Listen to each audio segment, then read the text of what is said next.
الحمدللہ عز و جل ایک بار پھر ماہ محرم الحرام کی آمد ہے۔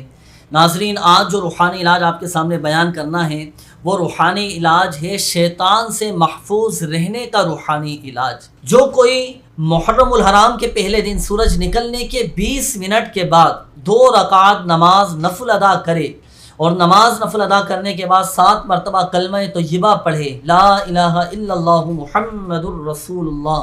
صلی اللہ تعالیٰ علیہ وآلہ وسلم، اور پھر 3 مرتبہ یہ دعا پڑھے، اللہم انت اللہ الابد القدیم وہذہ سنۃ جدیدۃ اسألک فیہا العصمۃ من الشیطان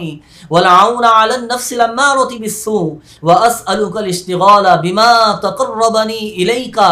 یا کریم یا ذی الجلال والاکرام۔ تو یہ عمل کرنے والے پر اللہ پاک ایک فرشتہ مقرر فرما دے گا جو نیک کام کرنے میں اس کی مدد کرے گا، اور شیطان پورے سال کے لیے اس سے نا امید ہو جائے گا۔